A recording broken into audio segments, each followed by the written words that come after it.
"No man shall ever find my tomb." That's what, according to rumors, Cleopatra once said. Rumor has it really wasn't about the gender. She wanted no living soul to disturb her, and I think she meant that no human would ever discover the location of her grave. But, surprisingly, it was indeed a woman who was closer than anyone before to finally discovering the Queen's resting place. Meet Kathleen Martinez Berry, a criminal lawyer turned archaeologist. She got so intrigued with Cleopatra's story that she packed her bags and went to Egypt with no official support and even no permission from the authorities. All she had was pure determination to find the Queen's tomb. Now, you could say Kathleen had always been ahead of the game. She skipped grades in school, mastered piano, chess, swimming, and martial arts, and grew up listening to top intellectuals debating in her home. And she even got her law degree at just 19, and archaeology was her side passion. She had never actually been to Egypt, never dug up a single artifact. But her fascination with Cleopatra went all the way back to an argument with her father in 1990. That day, she walked into his library looking for a copy of Antony and Cleopatra by Shakespeare. Her dad, Fausto Martinez, a professor and legal expert, casually called Cleopatra a seductress. Kathleen wasn't having it. She fired back, arguing that history had been totally unfair to Cleopatra.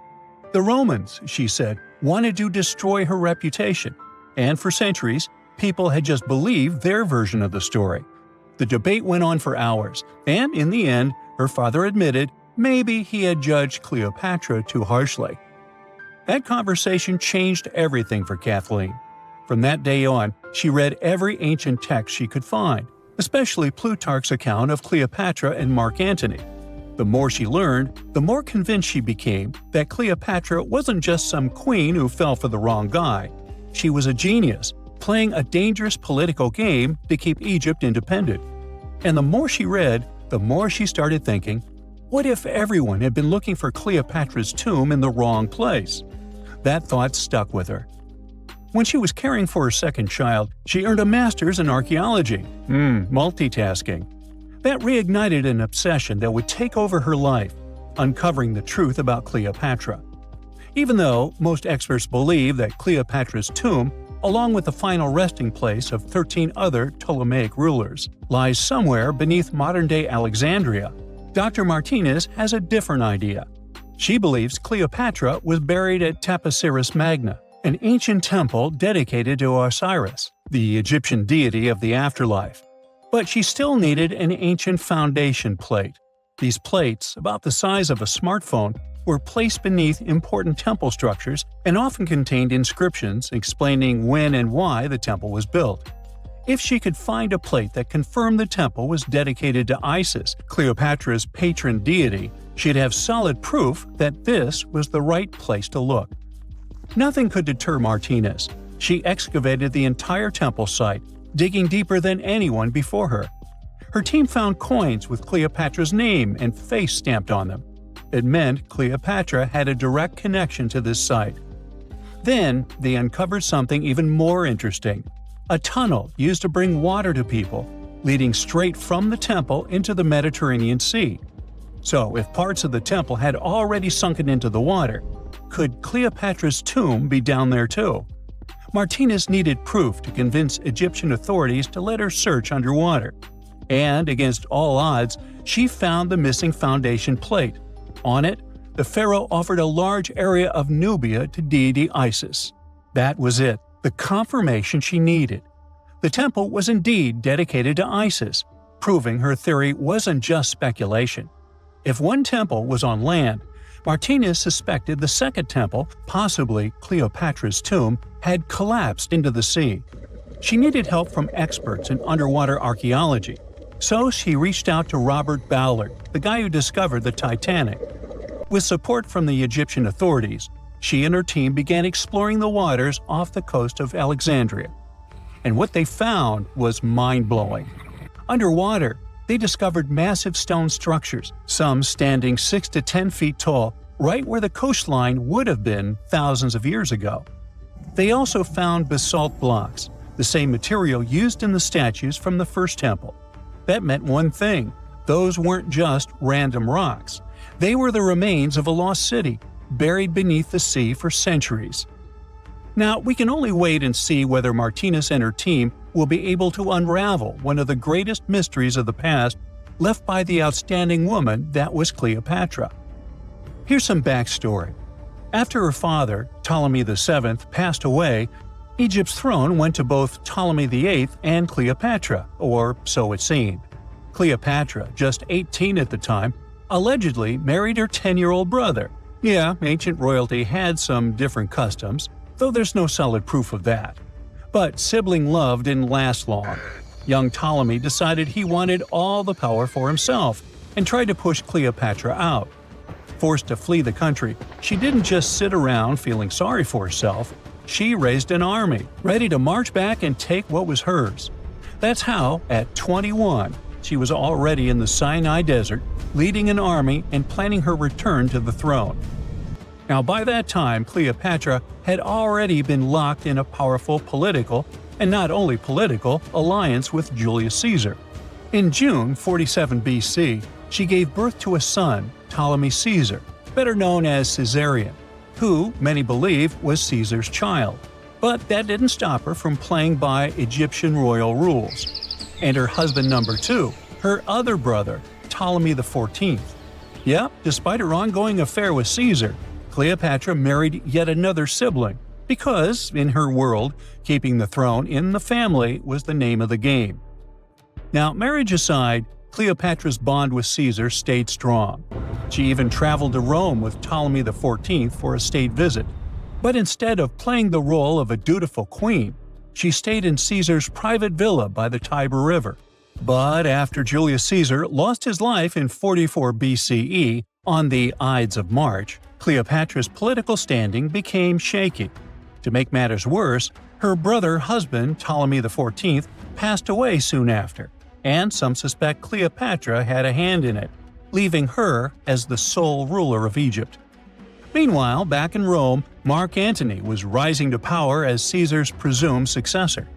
Wanting to size up the Queen of Egypt, he summoned Cleopatra, and she did not disappoint. Sailing into town on a lavish barge, dressed as a deity, Cleopatra made quite an entrance. Antony was instantly mesmerized, so much so that he left his third wife back in Rome and followed Cleopatra to Alexandria, where their relationship turned into a full-blown royal affair. The two had 3 children together. Together, they waged war against Caesar's adopted son, Octavian, in a battle for control of the Roman Empire. The last time the queen was seen, she was in her mausoleum, dressed in full royal splendor, diadem on her head, lying on what Plutarch called a golden couch. When Antony and Cleopatra lost at Actium, Octavian's forces marched into Alexandria. Cleopatra apparently knew the end was near, so she locked herself inside her mausoleum, surrounded by gold, silver, pearls, and priceless art. Those were the treasures she threatened to burn rather than let the Romans take them. Antony, meanwhile, wasn't going to let the Romans capture him alive. He wounded himself with his own sword, but before he passed away, he was carried to Cleopatra's side. She held him as he took his last breath in her arms. A little over a week later, Cleopatra made her own choice. Rather than face humiliation as Octavia's prisoner, she ended her life. Legend says it was the bite of a deadly asp, though history isn't quite clear on that. At the time, Cleopatra was only 39. Sounds like a rather full life to me. Miles and miles of yellow sand, treeless mountain ridges, and scorching hot sun over your head. And suddenly, something you'd never expect to come across in a barren desert. A small group of overexcited people. They're as happy as you would be if you had won a lottery. They've just found an ancient tomb, once flooded with its walls in bad shape. But the stuff they discovered inside proves that this is the burial site of one of Egypt's most mysterious pharaohs. Historians have been hunting for his tomb for years, but no one expected it to hide ancient treasures. Fast forward. After careful examination of the site, Egyptian officials have announced the discovery of the tomb of King Thutmose II. It's the last missing tomb from Egypt's 18th dynasty, And this is also the first royal tomb found since King Tutankhamun's was discovered in 1922, in more than 100 years. A team of Egyptian and British archaeologists found the tomb in the Theban Mountains area, west of Luxor, near the famous Valley of the Kings. Before this, the site was only known as Tomb C4, but during their excavation, the team found clear evidence proving it belonged to King Thutmose II. Archaeologists actually found the entrance and main tunnel leading to the tomb in 2022.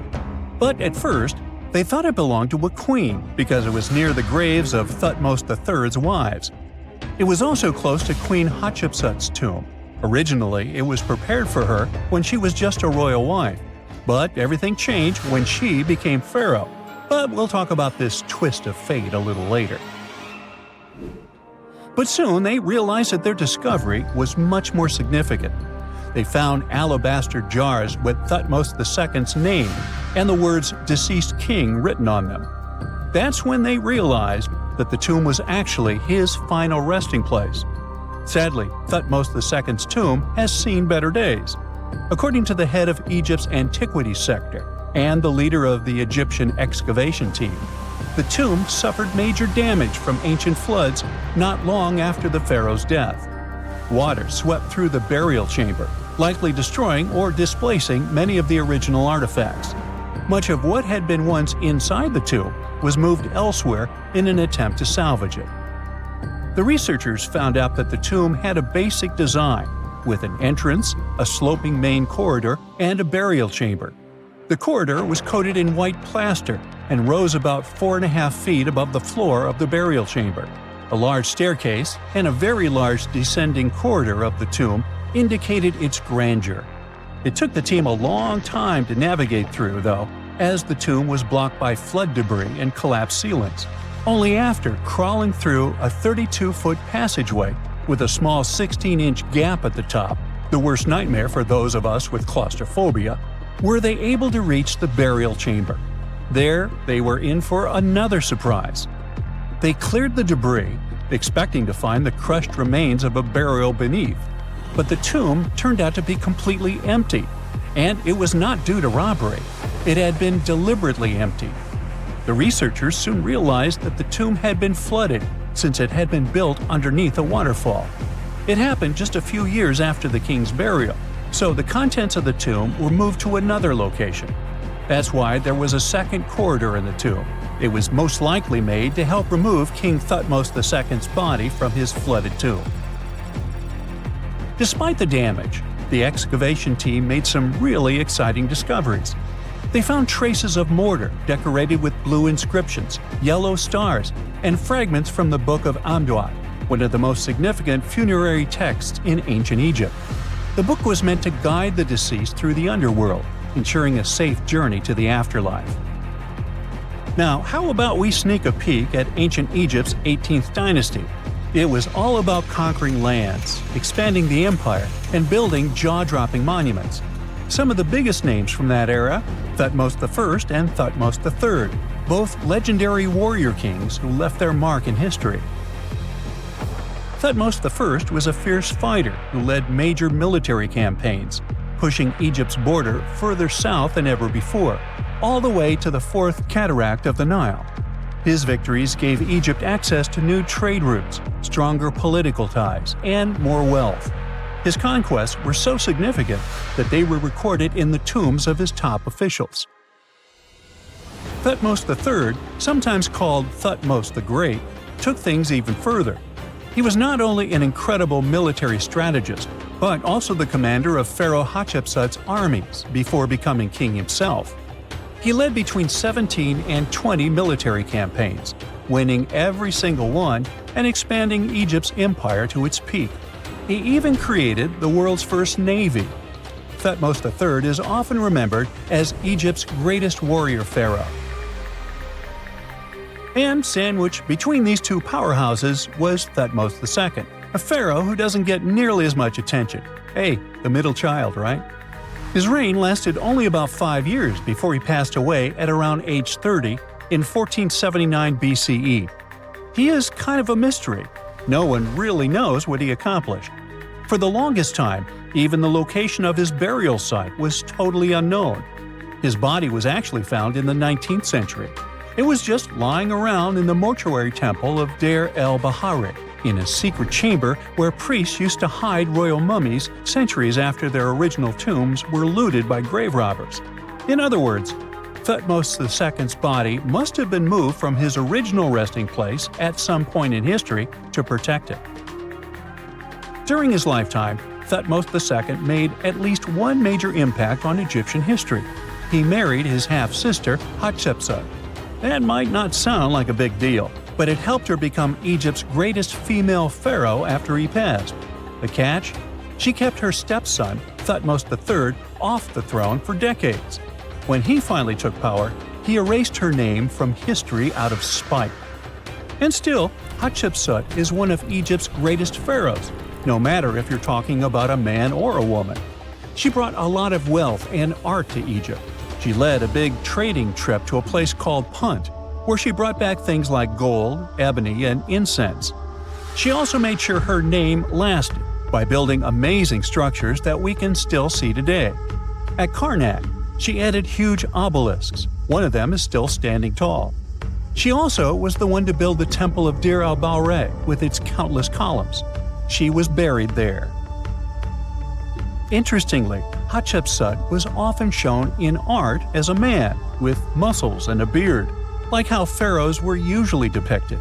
But she made sure there was always something in the artwork that reminded people she was a woman, like calling herself Daughter of Re or His Majesty herself. When she passed away in 1458 BCE, Egypt wouldn't have a female ruler as powerful as her until Cleopatra, about 1400 years later. According to Egypt's Supreme Council of Antiquities Secretary General, isn't that a mouthful? Hatshepsut's name actually appears in Thutmose II's tomb, meaning she might have even handled his burial. As for their final resting places, well, Hatshepsut was buried in the Valley of the Kings, and Thutmose II's mummy is now in the National Museum of Egyptian Civilization, alongside other ancient Egyptian rulers. It gives visitors a rare chance to see the remains of a nearly forgotten pharaoh. Now, experts consider the discovery of his tomb to be one of the most significant in recent years. The artifacts found there add important details to our understanding of the history of the region and Thutmose II's rule. And even though the tomb's design is fairly simple and follows the same architectural style preferred by later Egyptian rulers, its historical importance is undeniable. In any case, the mission isn't over yet. Archaeologists are now focusing on solving another mystery. Where did the rest of the tomb's contents end up? The team is determined to continue their search. Who knows what other secrets they will uncover that have remained hidden beneath the sands for thousands of years. The ancient city of Thutmose Magna is hidden on the northern coast of Egypt. These days, it has very little of its former glory, but what lies beneath it may hold the secret to uncovering a famous mystery, that of Cleopatra, the most memorable Egyptian queen in history. The recently discovered tunnel is also known as a geometric miracle for its time. Excavations have uncovered a 43-foot-long structure below the ground, which is partially submerged in water. Its shape and construction technique are similar to that of the Eupalinos tunnel, another amazing ancient discovery. This one is located in Greece and was built by excavating simultaneously from 2 points, aiming to have them meet in the middle. The use of math and geometry to make this construction was astonishingly precise for those days, more so since it was built near a mountain. Archaeologists that have been working on the Thutmose Magna site since 2004 believe this tunnel may lead to the lost tomb of Cleopatra. The clues they found so far seem to back up this theory. For starters, the city and its temple were built by one of Cleopatra's ancestors, Ptolemy II. All the architecture seems to indicate it was dedicated to the ancient spirit Osiris and his queen Isis. Throughout her reign, Cleopatra did try to associate herself with Isis, so it may be no surprise she chose this location as her final resting place. Scientists have yet to pinpoint Cleopatra's tomb. But research continues with the help of modern technology. To study this location better, archaeologists have even used a special device called ground-penetrating radar. This tool allows us to analyze what lies beneath the ground without being intrusive. Since this tunnel is so old, research needs to be done very delicately. Seeing pictures of what's underground before you start digging is incredibly useful and has been done here since 2011.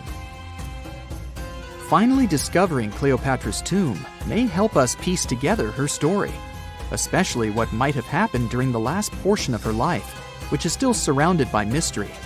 We still don't know the exact cause of her passing. Some believe she may have let herself be bitten by a poisonous Egyptian cobra. Others have suggested that she was well accustomed to toxic substances, even hiding some in her hairbrush in case she ever needed it. But that's not to say she chose to use it on herself. We do have a lot of other interesting information on Cleopatra that's equally as impressive, like the fact that she had a stylist. Most of the images you've seen depicting this famous queen show her wearing black eyeliner. This look was put together by Airas, a woman known to have been her personal beautician. She traced the long line from her eyes to her temples, a makeup technique still used today to enhance the eyes.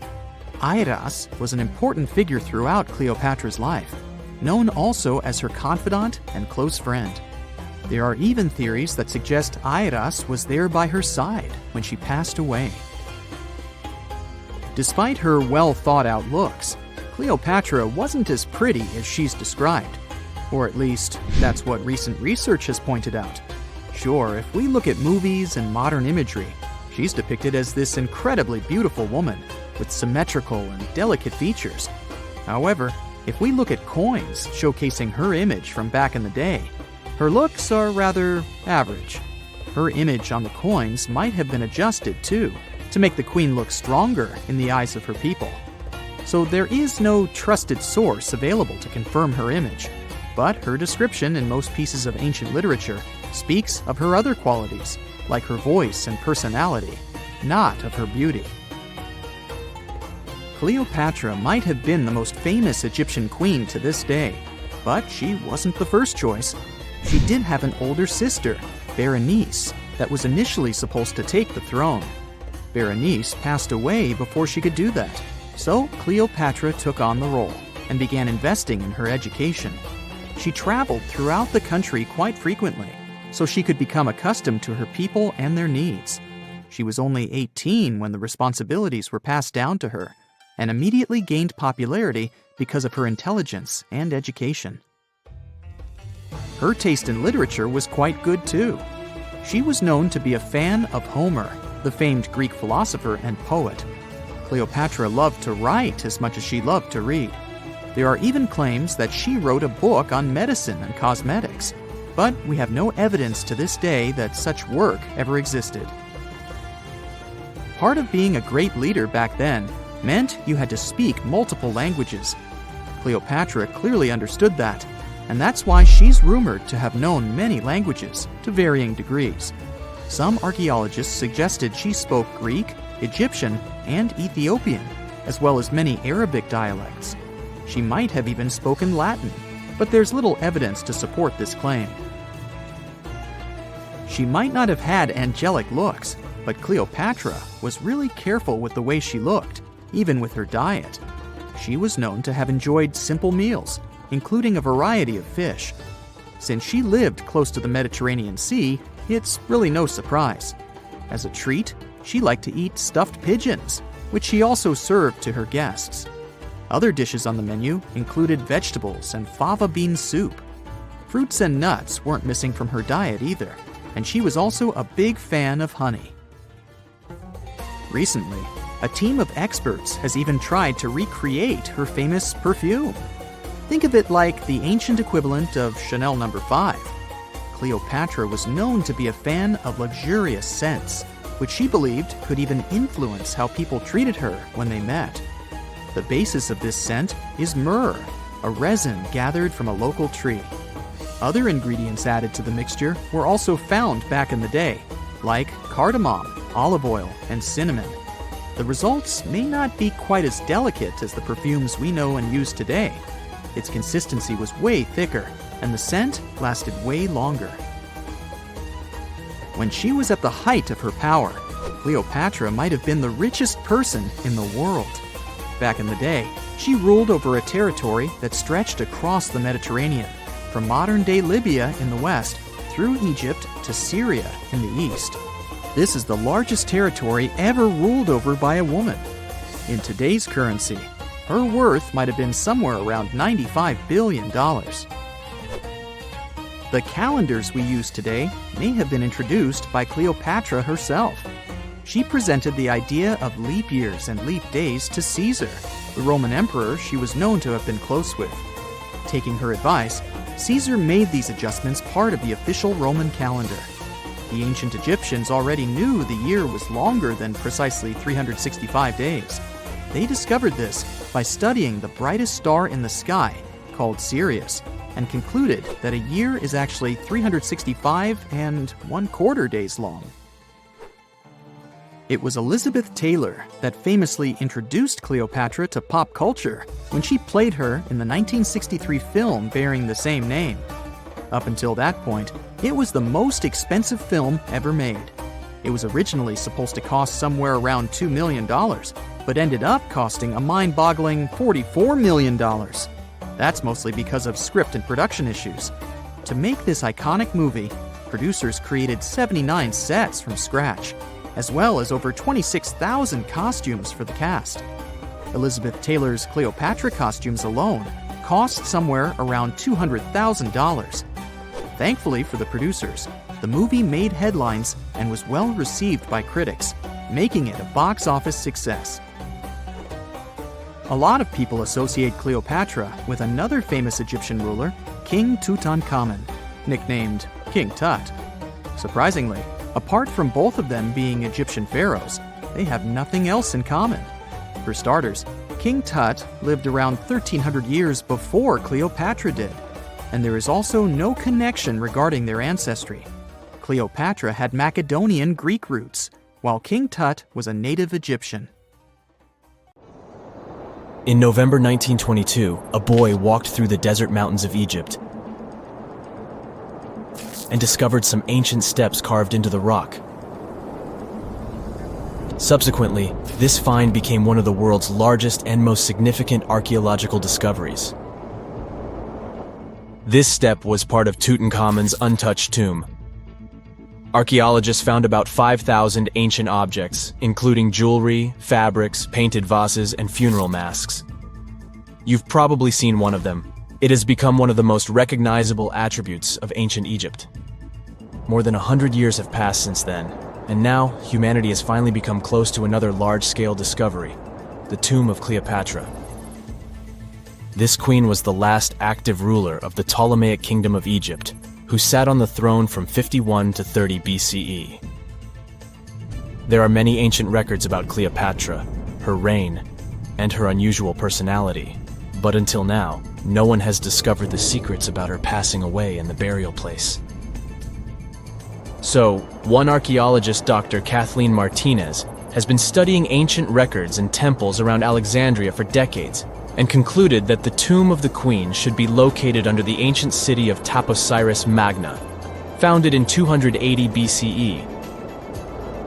It was a big city on the northern coast of Egypt, where tens of thousands of people were engaged in trade and industry, and it seems that Dr. Martinez's guesses turned out to be correct. She and a group of archaeologists have discovered a secret underground tunnel near Alexandria, with a length of about 0.8 miles. It was cut into the rock under Thutmose Magna's temple. During further excavations, they found many things that indicate Cleopatra's tomb lies in the tunnel's depths. It's also possible that she is buried there together with the Roman commander, Mark Antony. According to ancient records, Cleopatra and Mark Antony loved each other and together opposed the Roman Senate, which declared Antony a traitor. The fact that natural disasters have occurred on the territory of Thutmose Magna for thousands of years can complicate the excavations. Earthquakes and floods destroyed the city and possibly flooded its underground tunnels. But archaeologists hope the ancient tomb remains untouched and that it hides many treasures and records about the royal life of ancient Egypt during the reign of the last dynasty. There's a chance that excavations will go underwater and in the mud.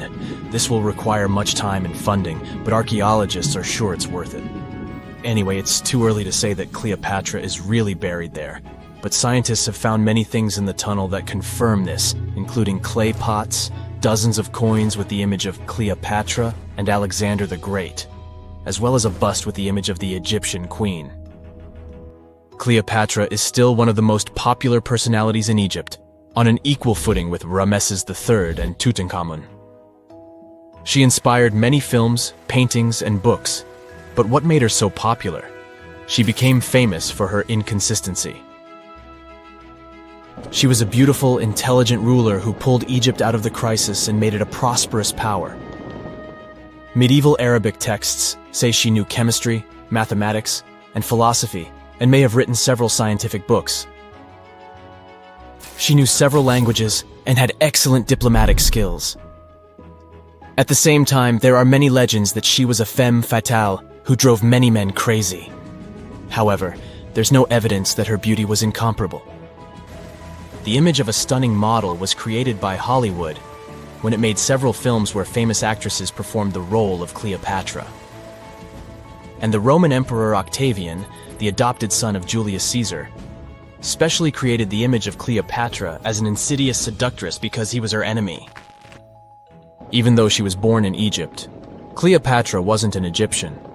Her ancestors were Greeks, among whom was one of the generals of Alexander the Great.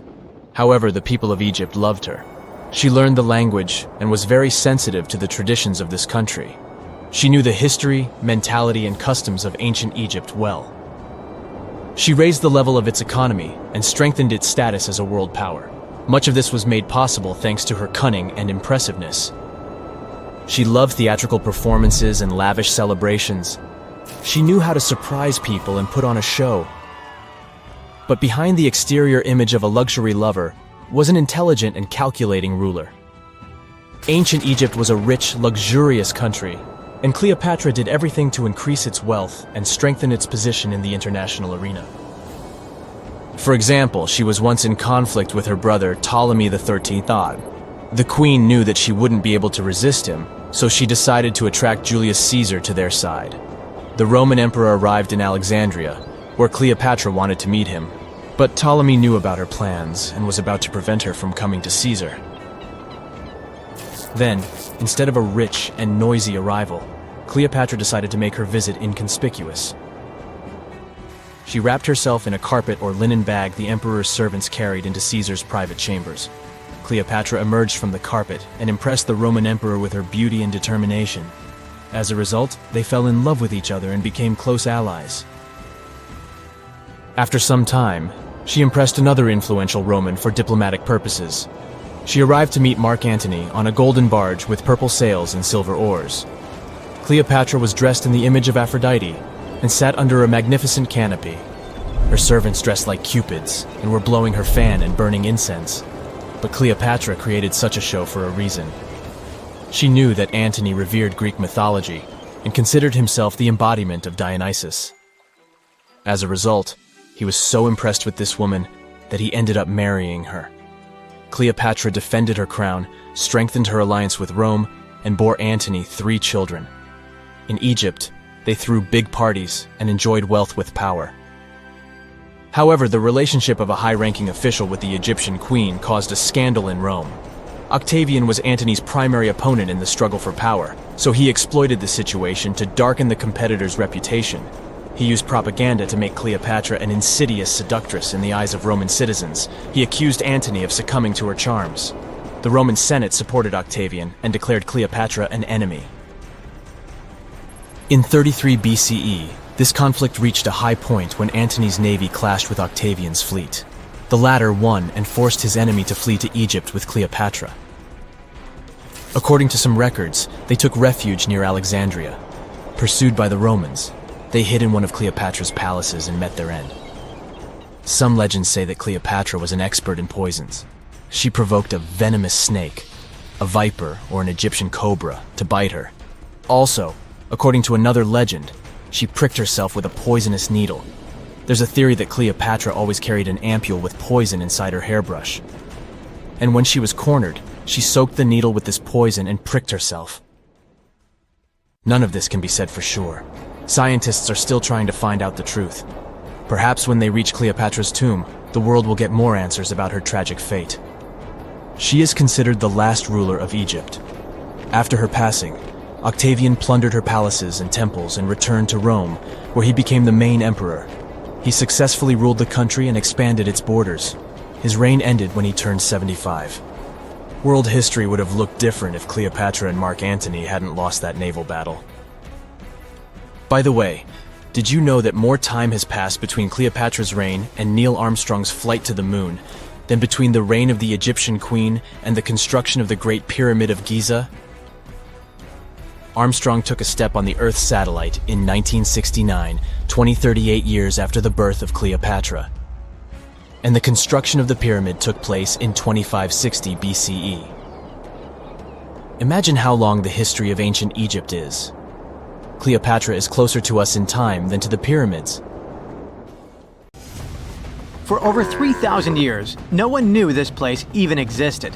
And then, out of nowhere, archaeologists digging near Alexandria uncovered something absolutely shocking: a forgotten Egyptian city.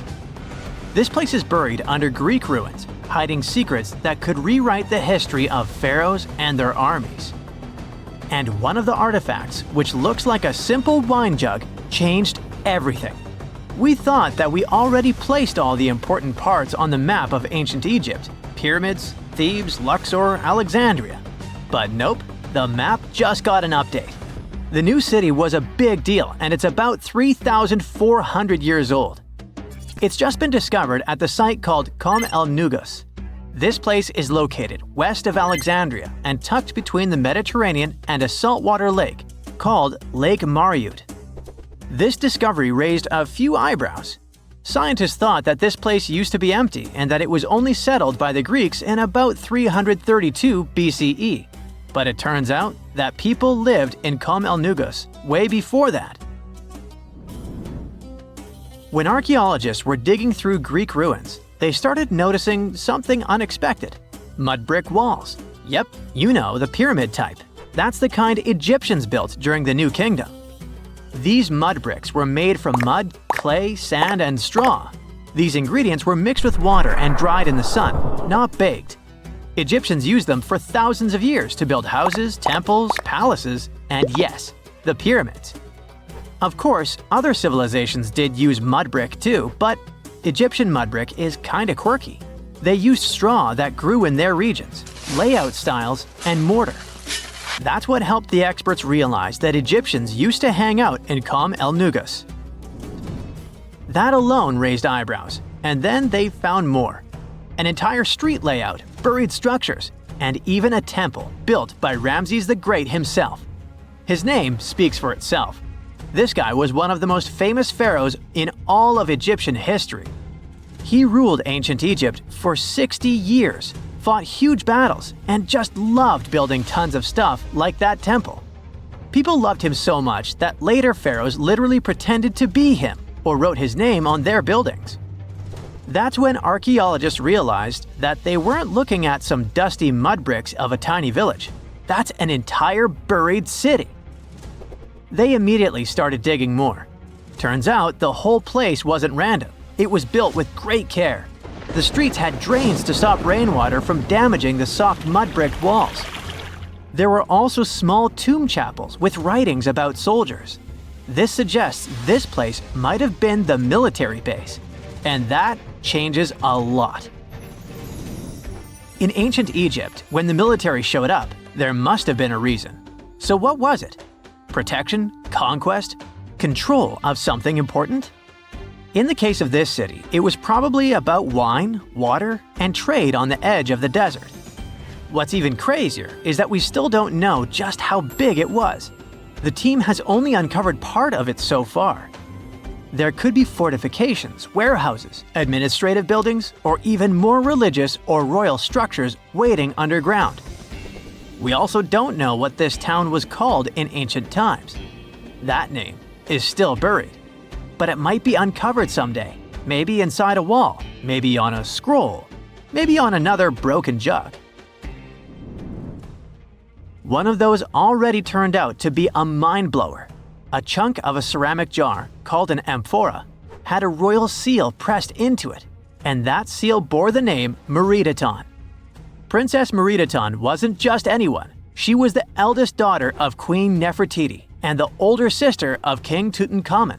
Yes, that's right. Both Nefertiti and King Tut were involved here.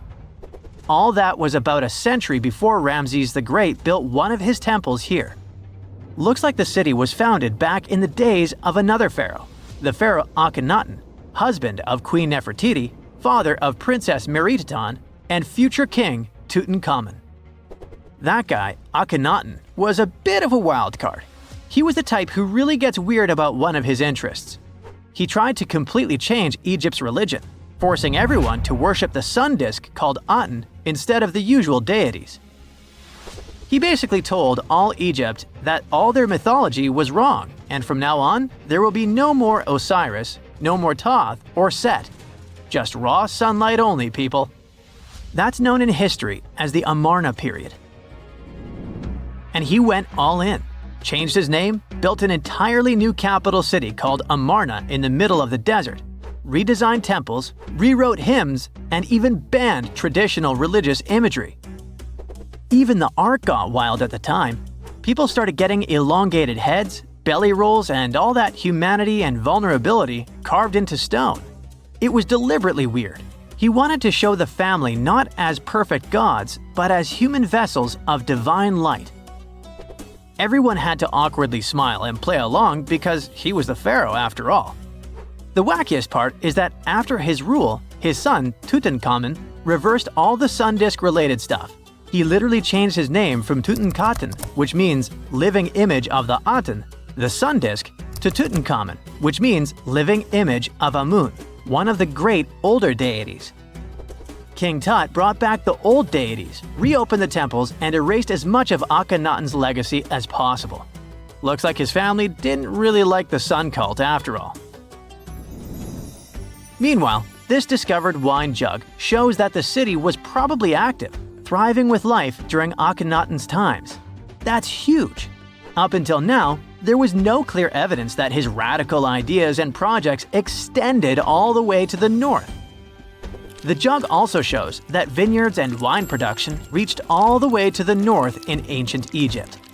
Wine really was a huge deal, worthy of placing a military base here. Princess Meredaton most likely used this jug. Just like with her brother, she was born into the sun and named after it. Her name, also spelled Meritaten, meant beloved of the Aten. As the eldest daughter of Pharaoh and his queen, born right into the middle of radical religious changes, she was raised to perform the future queen's duties. From her earliest years, she walked in temples alongside her mother Nefertiti, shaking the sistrum in solemn rituals. She was there when Akhenaten established his capital city, Amarna. He clearly loved his family. Meredaton's face was etched into its stone walls more than anyone else. In every temple, in every sacred scene, her figure appears, revered. Things get foggy in history after her father passed away. The throne wobbled. King Tut was very young, only 9 years old when he had to take new duties. Meredaton seemed to have been a brief step between her father and her younger brother. She married someone called Smenkhkare. History isn't even sure who that mysterious man was. Could have been a puppet, a phantom king in a crumbling dynasty. May have even been her brother. Whatever the truth was, these two took power and ruled together for a while. Meredaton got the title of the Great Royal Wife, a title of immense power. But Smenkhkare was a very short-lived ruler. He passed away just in about a year. There are some speculations among historians that Meredaton was the actual ruler, the informal female pharaoh, because her brother was too young. Some theories say that she raised Tutankhamun and became a sort of queen regent, mentoring the child who would be used to restore the old order. But all this is unconfirmed. It's very hard for historians to find information about that time because the Amarna period was later condemned. The successors wanted to wipe away Akhenaten's heresy and everything attached to it. This included Merenptah. So even if she ruled, even if she mothered Tut, they tried to bury her in the sands of history. In any case, perhaps this new uncovered city will tell us more about the mysteries of the Amarna period, one of the most chaotic periods of ancient Egypt. In 1850, French scientist Auguste Mariette went to Egypt looking for manuscripts, but accidentally found a head of a sphinx sticking out of the dunes. He cleared the sand and figured out the sphinx was guiding the entrance to some underground construction. Several months later, he finally entered the Serapeum of Saqqara. Inside, he found an enormous granite sarcophagi with remnants of 64 bulls.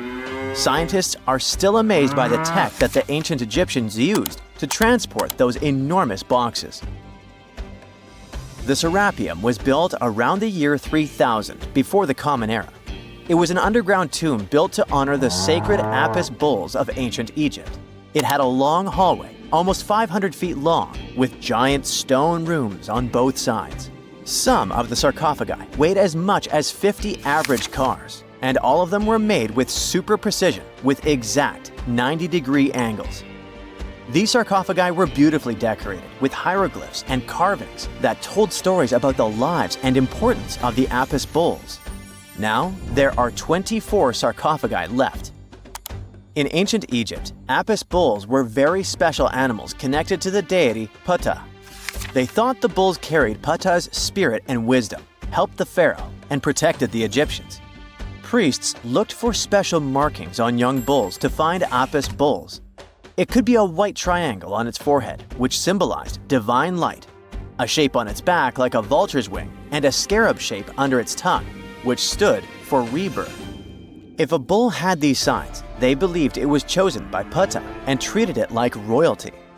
The chosen bulls lived in a special temple in Memphis, the city where they worshipped Ptah. They received the best care and offerings from visitors who wanted their blessings. When an Apis bull passed away, it was treated with great honor and mummified. When Mariette entered the Serapeum, he noticed traces of rollers on the gallery's floor and found 2 wooden horizontal winches. Each had 8 levers. Later, other explorers saw double rails. The burial chambers were lower than the hallway floor. To get the boxes into place, workers filled the chambers with sand so the sarcophagi could be rolled in straight.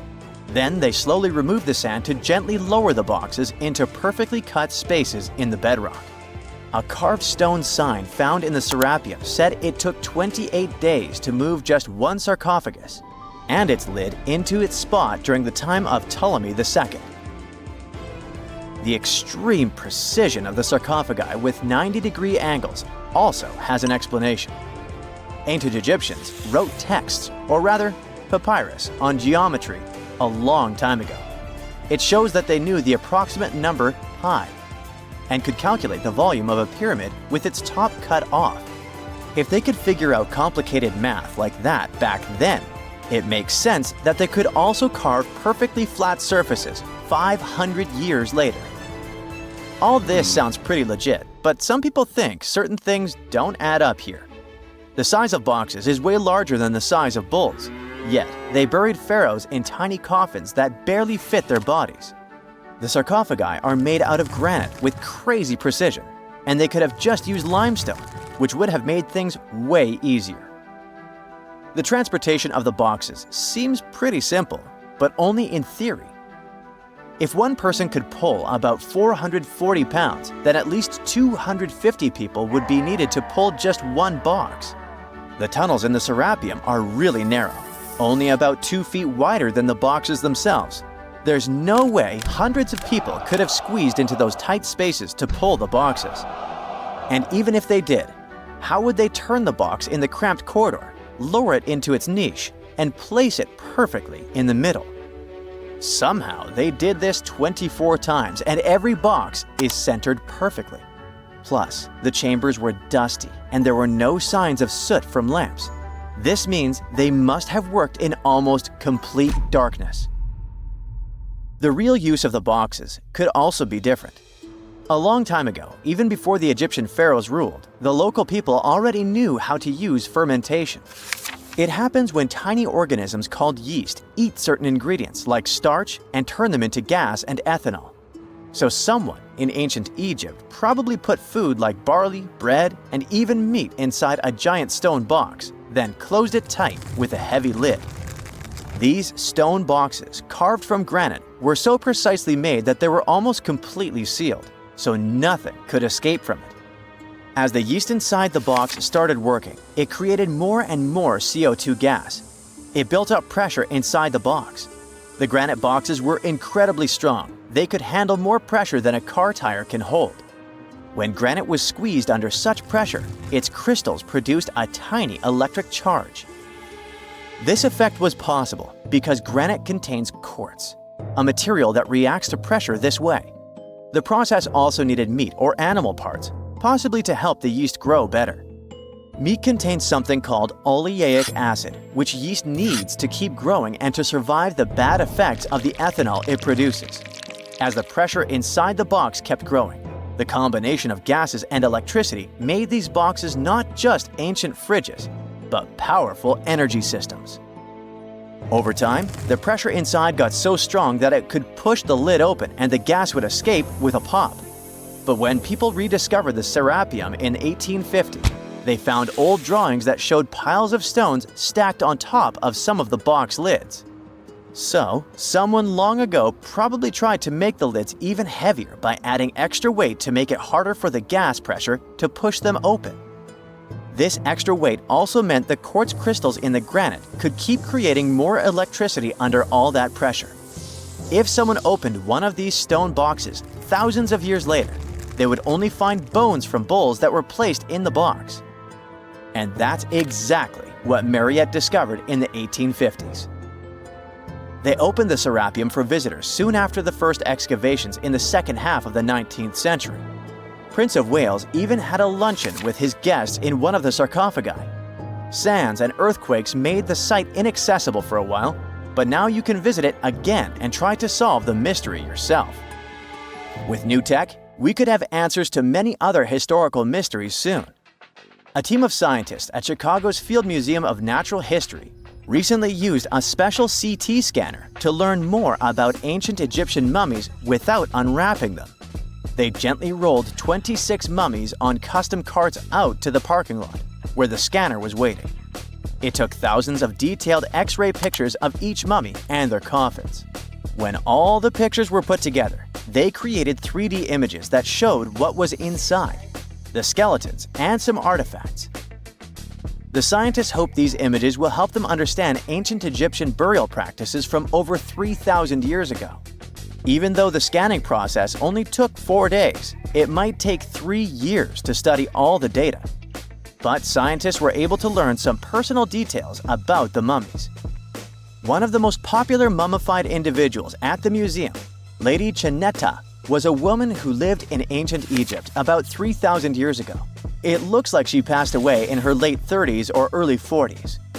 To make sure her body looked complete for the afterlife, embalmers put stuffing in her neck to keep it from collapsing.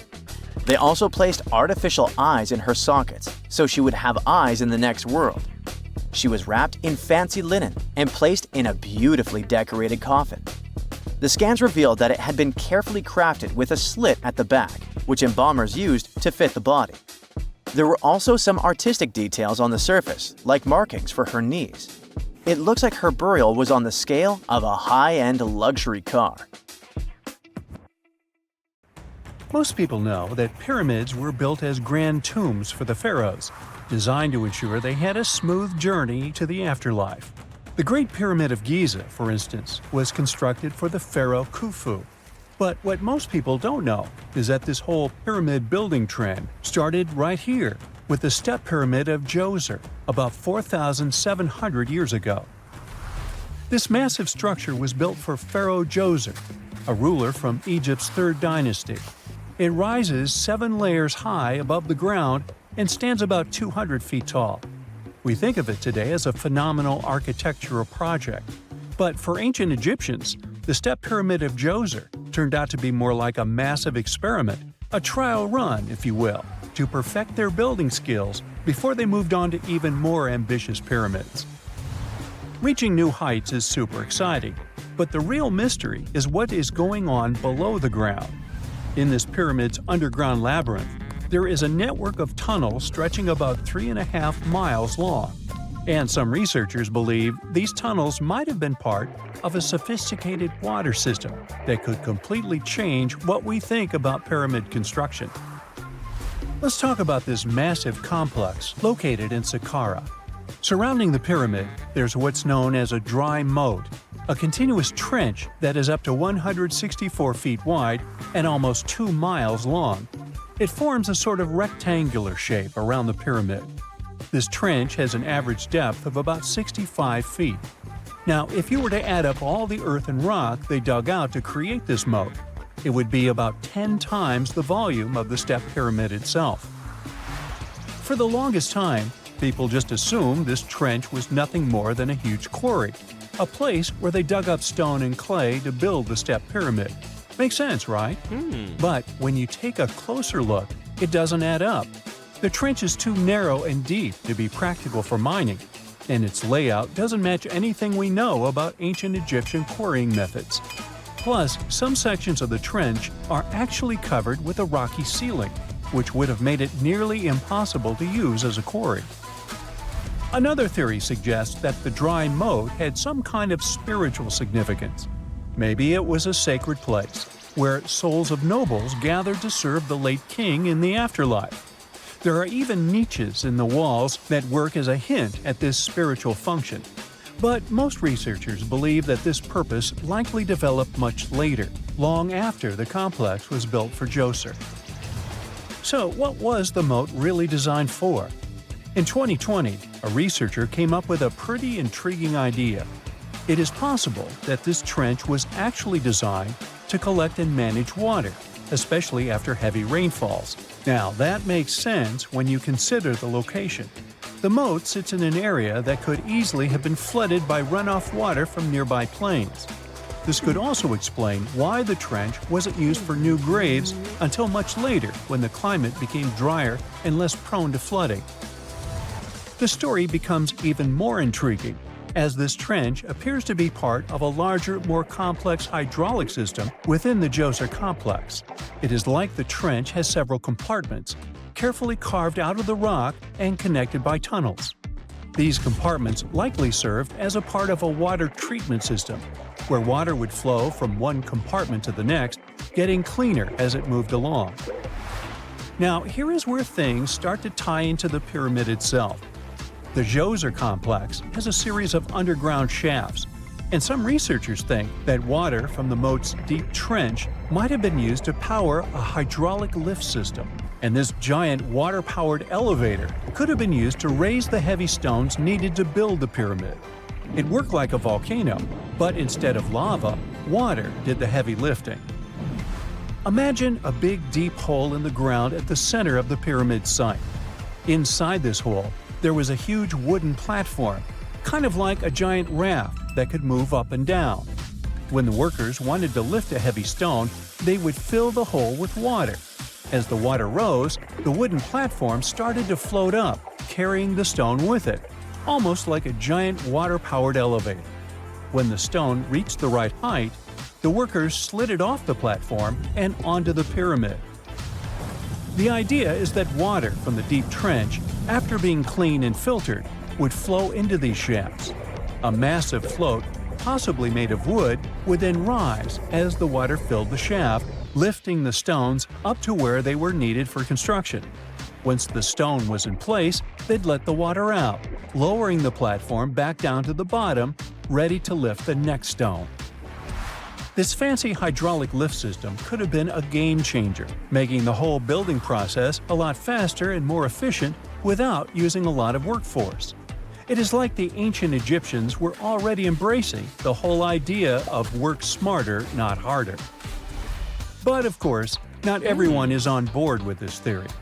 Some experts argue that the area where the step pyramid of Djoser was built couldn't have held enough water from occasional rains to maintain such a fancy hydraulic system.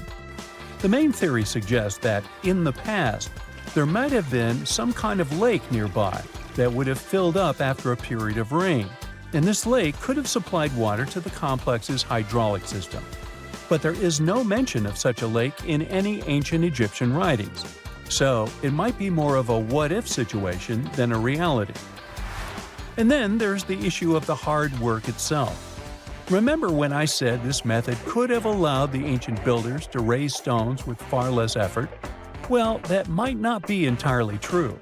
According to some experts, just building this hydraulic device would have required a lot more heavy work than simply moving the stone blocks using good old-fashioned manpower. And let's not forget, the step pyramid of Djoser is like a baby pyramid compared to those that came later. The stones used for Djoser's pyramid weighed, on average, about 660 pounds each, which is nothing compared to the more than 2.5-ton blocks used later for the pyramid of Chephren. If this cool water lift theory gets completely ruled out, we still need to explain how this pyramid was built in the first place. To answer that, we need to rewind a bit and talk about the original plans. See, before Djoser's tomb became a pyramid, the idea was to construct a simple mastaba. This type of tomb was pretty common in earlier periods, a flat-roofed, rectangular structure with sloping sides. But after the original mastaba was finished, they decided to expand it a bit by adding more layers on top. And then they added even more layers, until the construction reached 6 distinctive steps, each one smaller than the previous. And they probably did all this by raising those heavy stones using ramps, not a water-powered elevator. There is still so much we don't know about the step pyramid of Djoser. More research is definitely needed to fully understand how this system worked, or if it even existed at all. But the idea of using water to help build the pyramid adds a whole new layer to our understanding of ancient Egyptian engineering. It's a powerful reminder of just how clever and resourceful those builders were, using the natural landscape and the power of water to create one of the most iconic monuments in history. A gruesome discovery took place in Egypt some years ago. You want to hear about it? 16 human hands, carefully buried in 4 eerie pits. They didn't look too much like human hands at first, since they were abnormally large, but they were. Weirdly, there were only right hands, no left hands were in sight. It turned out that it points to the practice of an ancient dark ritual. Old Egyptian art and tales talked of a ceremony where warriors would present the right hand of their adversaries as proof of victory and ask for gold in return. Egyptians believed in the afterlife, so cutting off someone's hand meant you cut off their power eternally. Guaranteeing this type of defeat was interesting to the winning party. Here, the fight was between Egyptians versus Hyksos, who lived in what was once known as Canaan. Egypt has always been the center of some history-changing findings, and some time ago, this papyrus was found. If we stretched it open, it would be just a tad bigger than the height of a skyscraper. The world's tiniest skyscraper, which is located in Wichita Falls, Texas. When humans didn't write on their notes app, they wrote on this thing, made from the medulla of a papyrus plant. Around 2,000 years ago, ancient Egyptians wrote something reminiscent of a book where they describe most of their funerary traditions and their visions of the afterlife. It's considered one of the most important texts from ancient Egypt and is still sold in bookstores to this day. This ancient manuscript was unearthed from a chamber located just south of the Pyramid of Djoser, located in Saqqara. Oh yes, Djoser is the oldest pyramid in Egypt and not the Giza pyramids like most people think. So recently, the site of Saqqara buzzed with excited archaeologists who probably found one of Egypt's oldest complete mummies. They believe that this beautiful and well-preserved mummy was that of a wealthy man. He was discovered in a deep shaft, covered in layers of gold leaves. There are many symbols that show he was an important and wealthy man, like the band he wore on his head, the bracelet on his chest, and the fact that he was embalmed with a tunic, which was reserved for Egypt's finest. The most exciting part of the entire discovery was finding the resting place sealed with mortar, just as the ancient Egyptians had left it 4,300 years ago. Now this may sound weird, but back in 2008, archaeologists discovered a missing pyramid. Now, it went missing because it deteriorated over the span of 4,000 years. Today, you can only see its base. It was a pretty important site back in ancient times. It is said that around the area of the pyramid, the ancients hosted a special type of ceremony where high priests would carry mummified remains of sacred bulls. Now, here's a fun fact. Ancient Egyptians believed that Apis bulls were earthly incarnations of the city deity of Memphis and was connected to rites of fertility. It wasn't just any Apis bull, though.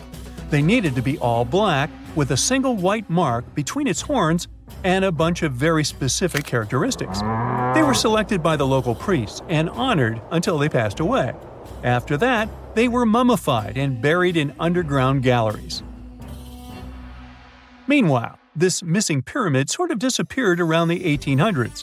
It was a German archaeologist who first found it in the village of Saqqara. He called it the Headless Pyramid when he first found it. But then, years after the official discovery, the desert sand came along and covered the whole thing. There were some excavations between the 19th and 20th centuries, but they weren't too systematic. That's why scientists were so thrilled when they dug an entire pyramid's base after removing the 25-foot mound of sand that was covering it. Oh, and it turns out American archaeologists are excavating a cemetery in Egypt that could contain over 1 million mummified bodies. So far, archaeologists have dug around 1,700 mummies. One of the main differences from other classic Egyptian mummies is that these people weren't kings and pharaohs. They were commoners that most likely lived about 1,500 years ago, when Egypt was controlled by the Roman and Byzantine empires. The name of the cemetery is cool, though, the Way of the Water Buffalo, just in case you want to check it out on your next trip. Other than bulls and buffaloes, ancient Egyptians also liked baboons. Are you seeing a pattern here? In the beginning of the 20th century, archaeologists discovered a site filled with mummified baboons in a place called, guess what? The Valley of Monkeys. An animal wouldn't have been mummified if it wasn't considered important. Certain animals were more important than others, since they were linked to specific deities. Jackals were connected to Anubis, the ancient god of the afterlife, and cats were likened to the female deity Bastet. Baboons were a pretty big deal, since they were believed to be connected to Thoth, the deity of wisdom and advisor to Ra, one of Egypt's supreme deities. The archaeologists who studied these animals weren't too happy. They think these baboons were kept inside and were deprived of sunlight for most of their lives. They had extreme vitamin D deficiencies and they were poorly fed. Maybe Thoth got angry with these baboon keepers. Just a guess. Since there's never a boring day for archaeologists in Egypt, they also found human mummies with golden tongues. Since Egyptians were all about the afterlife, they believed that golden tongues might help a person speak once they pass to the other side. I mean, it's a long shot, but hey, why not? Some of these mummies were placed in wooden coffins with goods, such as necklaces, pottery, golden artifacts in the shape of lotus flowers and scarab beetles, and iPhones. Just kidding. A new temple was also unearthed recently in Egypt. Scientists believe it was dedicated to honor Zeus Cassios. That deity would be a cross between Zeus, the almighty Greek deity of the sky, and Mount Cassios. While digging around the Sinai Peninsula in Egypt, archaeologists spotted 2 pink granite columns poking out of the ground, and bingo. They believe these columns represented the temple's front gate and collapsed during an earthquake many years ago. And speaking of deities, there weren't only super serious deities. Recently, scientists unearthed a golden ring in a city south of Cairo. No, Frodo, it's not magical. It was a normal gold ring, but it had the depiction of the deity of fun, officially named Bes. This deity is often described in sacred texts as a happy chubby dwarf. Today, many tattoos we get are sorta deprived of any sense and are made of aesthetic purposes only. In ancient Egypt, though, women would get tattoos as a token of protection for childbirth. That's what scientists think, at least. Around the Nile region, scientists found some mummies that had well-preserved tattoos, which is a rarity since the skin deteriorates so easily. 2 of these women tattooed their lower backs, and the drawings were simple. They were mostly pictures, including that same chubby dwarf we just talked about, Bes. He also had a side hustle as the protector of women during childbirth. Now, would you believe me if I told you ancient Egyptians invented robots? No? Well, that's because that's not entirely true. Sure, they were astronomers, mathematicians, and engineers, and somehow they also squeezed an eccentric invention into that package – an automated deity some scientists called Hathor. This wooden statue had been in the Metropolitan Museum of Art for years before someone noticed its secret. With the help of an X-ray machine, specialists discovered a mechanical operating system inside it. The pulley-like axis goes from the statue's shoulder to her left leg. When the system rotates, the statue raises and lowers her hand. Hey, pick me! I got my hand up here. If there's a question that still baffles archaeologists to this day, it's this one. How did the ancient Egyptians build those magnificent pyramids? As far as we know today, their resources were quite limited, especially in terms of tools and building materials. We still don't have a fully satisfying answer, but hey, we've got some pretty amazing theories worth considering. The leading contender among these theories involves the clever Egyptians employing a sneaky strategy. Now picture this. They constructed a slanted and curving mound made of bricks, earth, and sand encircling the pyramid to be. As the pyramid grew taller and taller, they simply increased the height and length of this wacky structure. It's like they were playing an ancient game of Jenga. Now, how did they get those massive stone blocks up there? Well, according to the legendary ancient Greek historian Herodotus, they used sleds, rollers, and levers. It sounds like they turned construction into a supersized game of tug-of-war. And guess what? Herodotus also claimed that the Great Pyramid, the one from Giza, the granddaddy of them all, took a whopping 20 years to build. There's more. Herodotus also dropped a mind-boggling number on us. 100,000 men were supposedly involved in this pyramid extravaganza. Did they hire the entire Egyptian population? Well, it might not be as far-fetched as it sounds. These men were probably mostly farmers, so they probably focused on the pyramids when there wasn't much work to be done in the fields. Like during the flood season of the Nile River. Obviously, specialists in the archaeological community had something to add to this theory. By the late 20th century, they discovered some evidence that suggests the workforce might have been smaller and more permanent than previously thought. Instead of a massive army of 100,000 pyramid builders, they proposed that a modest crew of around 20,000 workers, accompanied by support personnel like bakers, physicians, and even spiritual leaders, could have gotten the job done. There was also this theory that claimed that the pyramids were actually built from the top downward. It suggested that these colossal structures were nothing more than isolated hills used as quarries.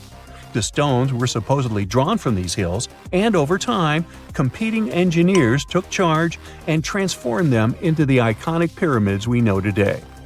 Now, before you dismiss this theory as a wild fantasy, some folks thought it wasn't completely crazy. After all, there are instances where isolated hills exist, so maybe this theory had a tiny glimmer of truth. Whether it involved ramp building or ingenious work schedules, one thing is clear. Those pyramids have definitely left their mark on history and on our imaginations. Now, speaking of ancient Egyptian mysteries, there's this gigantic unfinished obelisk sitting in ancient Egypt, and scientists are trying to figure out how it was shaped. Now, some people suggest that our industrious ancestors used handheld pounders to get the job done. One expert has a different take on the matter, though. He argues that if we take a closer look at the pattern left behind by the shaping tool, we'll notice something peculiar. The walls of the trenches surrounding the obelisk display a neat and even pattern, which is pretty unlikely if they were pounded away by mere mortal hands. According to this expert, those horizontal striations are usually the result of a tool that takes breaks while removing material, leaving its mark on the surface. But wait, there's more. Imagine the tool being rocked back and forth against the trench walls, clearing away the waste to keep the trench from narrowing. Well, in that case, the tool might have left some funky horizontal striations where it was pressed against the sidewall. This sounds like some fancy technology at play, don't you think? And guess what? The dynastic Egyptians probably didn't have access to that kind of know-how. Another famous Egyptologist from way back also uncovered a bunch of core drills during his adventures. Although the actual drill bits are missing, his collection houses these particular core remnants made of limestone, alabaster, and even granite. These constructions aren't the only amazing thing the ancient Egyptians left behind, though. As it turns out, the Egyptians were the genius minds behind the creation of the handheld mirror. Yeah, that little mirror you use every day to check yourself out. But here's the twist. These mirrors are like pieces of art. They were decorated with inscriptions and figures. But that's not all. The Egyptians had a serious concern with their appearance. They knew the importance of personal hygiene and looking fabulous. So, in their quest for pearly whites, they invented toothbrushes and toothpaste. Dental problems were pretty common back then, and their smiles weren't exactly all white. Dentistry wasn't their strongest suit, you see. Maybe their minds were distracted by all that pyramid building. So that doesn't mean those ancient toothpaste recipes weren't amazing.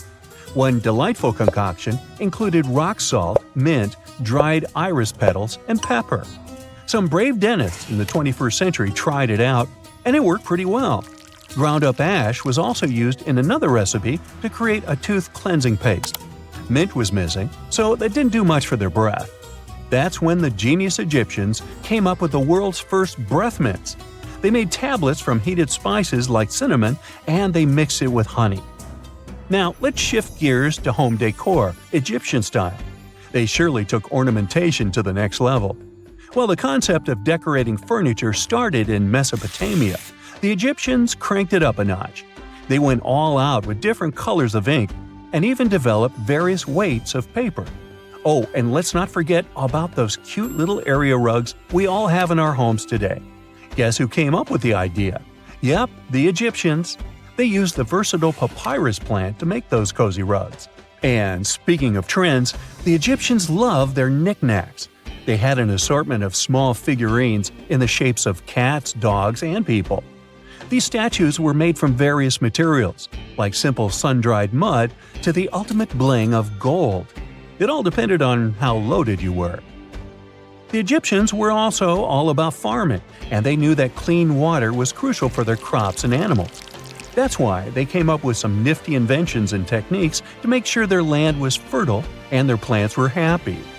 First off, they had the genius idea of using ox-drawn plows. They had two types of plows, heavy and light. The heavy plow would strut its stuff, cutting deep furrows in the soil, while the lighter plow followed behind, fluffing up the earth. But they didn't stop there. After plowing, the Egyptians would break up clumps of soil and sow the rows with seeds. To give those seeds a good old squish into the furrows, they'd march their livestock across the field, effectively closing up the furrows. But hey, all that hard work would be pointless if their seeds were as dry as the Sahara. That's where irrigation comes into play. The Egyptians were so good at it that other cultures, like the Greeks and Romans, couldn't help but copy their techniques. Now let's switch gears and talk about the marvelous architecture of ancient Egypt. These folks weren't just skilled farmers, they were also architectural maestros. They built these fancy canals to carry water to farms and villages, and boy, did they know how to make those canals look pretty. Just imagine strolling along a canal lined with ornate structures. The pharaoh Ramesses the Great was quite the overachiever when it came to construction. One of his mind-blowing creations was the construction located at Abu Simbel. This building was designed so that twice a year, the sun would shine directly into it and illuminate the statues of Ramesses. And let's not forget about the corbelled arch. Without this architectural gem, we'd be missing out on some mind-boggling structures like the Great Pyramid. The Egyptians knew how to make things stand tall and proud, thanks to their engineering and construction wizardry. They built grand halls and inner sanctums that make your jaw drop.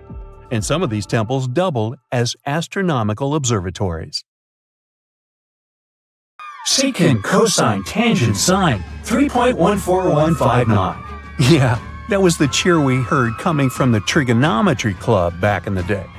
For the rest of us in math class, terms such as sine, tangent, and pi were just bewildering. Who invented these and why? Was their only purpose to make it harder for students? Well, not quite. Trigonometry was invented by the ancient Egyptians. They needed this knowledge to construct pyramids, and they did a pretty good job too. The Great Pyramid in Giza still stands today, some 4,500 years after it was built. No recalls either. So let's get out of that classroom and on a journey through time to reveal the secrets behind the ancient Egyptians' precision. Here you are, standing on the Great Pyramid's construction site, some 9 miles from Cairo. Well, the city still isn't there, as you're surrounded only by the desert and teams of construction workers. They're transporting large stone blocks weighing 2.5 tons each. They're inside a wooden sled that sits on large rollers. A crew of 8 men rolls these blocks along the ground. You immediately think of the rollers on a supermarket cash register. The principle is exactly the same, but the scale is greater, much greater. Scientists estimate that the Egyptians used 2.3 million such blocks in the Great Pyramid alone. And the block in front of you is one of the lighter ones. The heaviest of them weighed up to 15 tons. But where did all these blocks come from? Most of them originated from quarries around Giza. It's not that impressive, you think, but wait until you hear how ancient engineers transported the granite used in construction over 500 miles to the pyramid. There were no railways or highways back then, but the mighty Nile was always there. Researchers even believe that the Egyptians dug a canal to connect the Nile directly to the pyramid's construction site. All they had to do then was to wait for the flood season to begin, and voila! The rising water levels floated the heavy stone blocks for them. But how did they lift the enormous stones on dry land to stack them up to the top? Did they use oversized cranes? Well, ancient Egyptians worked around this problem, literally speaking. One of the workers is now pointing to the giant ramp going around the pyramid they're building. This is how a mountain road zigzags its way to the top. If the ramp went directly to the top of the pyramid, then workers couldn't pull the stone blocks along it. It would be too steep. Scientists have calculated that 8% could be the maximum incline. So ancient Egyptians just extended the ramp around the pyramid. Again, these are all theories, as the ramp could have been inside the pyramid, as some researchers suggest. The exact building method is still a mystery, guarded by the Sphinx. That's its real name, right? Wrong. As the Great Sphinx is just the statue's alias. You know, the name writers take when they want to hide their true identity, or a singer's stage name. The Sphinx's real name, translated from Egyptian, means Horus in the horizon. That was the name for the Egyptian deity of the sky. The trail of mystery doesn't end there. As a man walks past you with a bucket of paint, he's going to add a touch of color to the Great Sphinx. Researchers found specks of this red color next to its ear. That was some strong paint, as it survived for thousands of years. You are now standing straight in front of the Sphinx. You look up. It's very tall, right? 66 feet to be precise. Now resist the urge to take a selfie. You can do it. Now you notice something else. It looks like the Sphinx is in the center of a giant triangle in the back. That's one side of the Great Pyramid. And no, your eyes are not playing tricks on you. The Sphinx really does sit in the center of the pyramid's lateral face. Here's where math comes in handy. A pyramid has 4 sides, called lateral faces. There's also a 5th face, the base, but that's not visible. It's, wait for it, face down. The Sphinx has one last mystery to reveal: its age. Scientists agree that Pharaoh Khafre built the Sphinx. He ruled after his father, who had built a great pyramid nearby. So both structures were finished around the same time. Let's talk about numbers again. You've heard of Cleopatra, the Egyptian princess described as a woman of great beauty. Hello? She saw the pyramids, but she lived closer to the time of the first iPhone than the time of the people who built the pyramids. Fascinating, right? You can see thousands of people around you. They're working hard to build the pharaoh's tomb. But how many of them are there exactly? One Greek philosopher estimated there were as many as 100,000 workers. Seems like an okay number for such an enormous structure, but it can't be true. Science simply can't back up this number. Egyptologists put the total number of workers at 30,000. And yes, Indiana Jones was one of them, at least on the big screen, but he showed up late. Egyptologists know a lot about the pyramids. but not everything. Not because they don't want to, but because they haven't yet dug up enough evidence. They can only guess how the building process went. First, engineers would arrive to choose the right spot and do the necessary measurements. That's why they needed all that complicated math. Then, it's time for sourcing the material, the large stone blocks I mentioned earlier.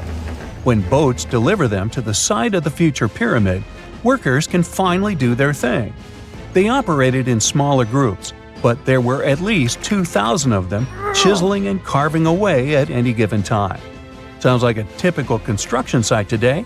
Well, that's because it is, just thousands of years ago. It's amazing what ancient Egyptians were able to achieve with just copper and stone tools.